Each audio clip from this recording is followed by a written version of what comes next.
Alam mo, nakakatuwa kasi pagka nanood ka ng programa natin, ako kasi minsan nagkakaroon ako ng chance din na panoorin. Nakakainganyo po talaga na kahit wala kang kaalam-alam sa pagsusulat ng kanta, dahil sa mga naririnig nyo doon sa mga judges, naririnig nyo yung mga kanta, nainganyo ka eh. Gusto mo rin subukan eh. Ma-encourage ka na Na-encourage magsulat. ka, tama. Oo. Yan kasi ang storya nitong ating susunod na kalahok, si Ranel Montero, na nagkaroon lamang ng interes ng pagsusulat sa pamamagitan po ng panonood nating programa. Ito po ang kwento niya. Itong lagi pong kasama, inabuko po ito nung nasa trabaho po ako. Parang may pumapasok lang sa akin, yung melody at saka yung lyrics. Yun po, parang isang iglap na buko po yung chorus na ano. Kaya nabuko yung kanta na to, nakapanood po ng ASOP. Inaabangan ko po yung mga comment ng mga judges. Dusing Ikaw ang Lagi Kong Kasama, written by Ranel Montero. A round of applause for Miss Shane Velasco.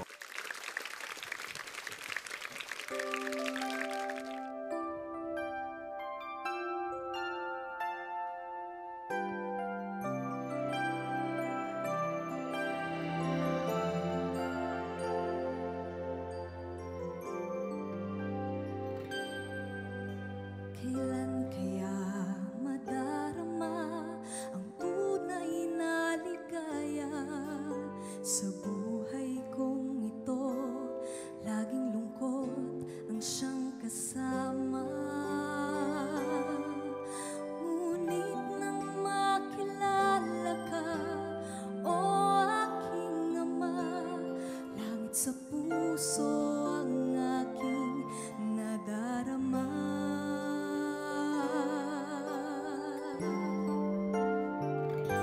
Panginoon, sa'yo ko lamang nadama ang pag-ibig na hinahanap ng puso ko tuwing na kalungkutan sa buhay ko. Di na muling nadama sapagkat ikaw ang lagi kong kasama, o aking ama.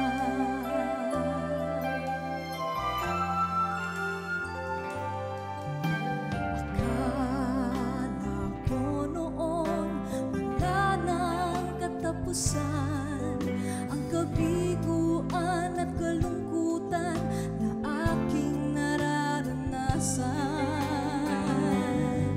Ngunit nang makilala ka, o aking ama, pinawi mo ang luhat lungkot sa aking mga mata.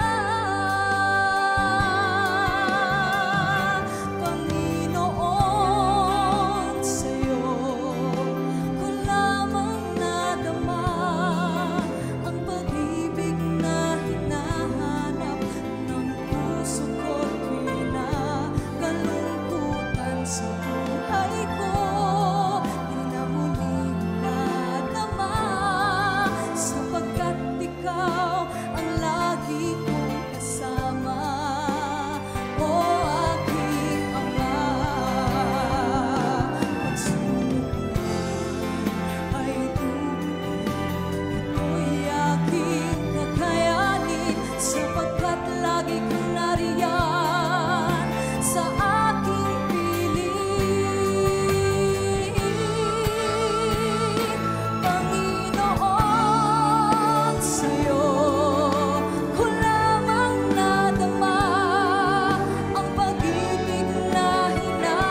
Miss Shane Velasco. Hi, Shane, and welcome back. It's been a while. May Oo, tinaba na di siya, ba? no? Ha? May tinaba na siya. Dati ang payat-payat niyan eh. Ganyan pa rin. Oh. Oo. Anyway, Shane, nice to see you back here on ASOP. Oo. Salamat po. Okay, kumusta ka na? Okay naman po. Anyway, alamin natin kung anong ginagawa mo mamaya. Pero bago yan, ito po ang composer na ikaw ang lagi kong kasama, si Ranel Montero.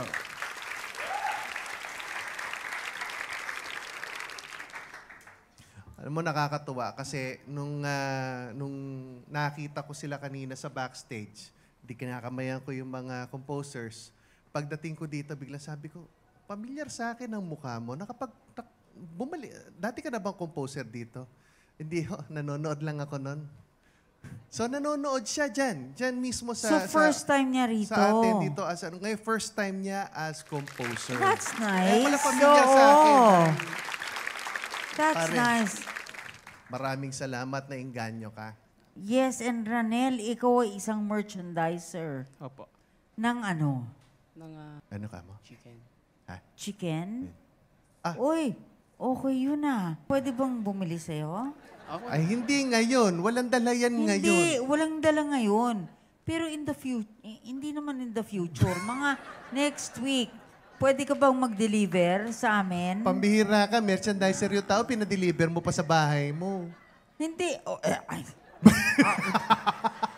Ano, pupunta ako sa'yo? Pinagagaan lang namin yung loob mo dahil baka nervous ka pa eh. Okay. Para naman mas gumaan pa yung pakiramdam mo at ma-inspire ka, eto na, pinapakilala ko na sa'yo, si Judge Rachel Alejandro. Hello, Ronel. Po. So, maganda naman. Maganda yung melody. Actually, pang first time mo ba itong magsulat ng kanta? Or marami ka na rin nasulat? Or First time po. first time talaga? So, kumbaga, talagang you're a natural, kumbaga. Kasi maganda eh. Agad-agad maganda na yung melody. Maganda yung pinuntahan. And then towards the end, dahil nga sa napakagandang boses din ni Shane, talagang nag-soar yung kanta. Hindi ko alam kung saan ang gagaling dahil napakabalingkinitan mo, Iha. Napakalaki ng boses niya. Congrats! Thank you. Thank you, Thank Judge you. Thank you, Rachel. Rachel. Judge Junji, what can you say? Ang gara ng boses ng bata. Diba? Grabe. Tama si Rachel. Alam ko saan dinudukot yun eh. Muntalang ako, laki ko, liit ng boses ko.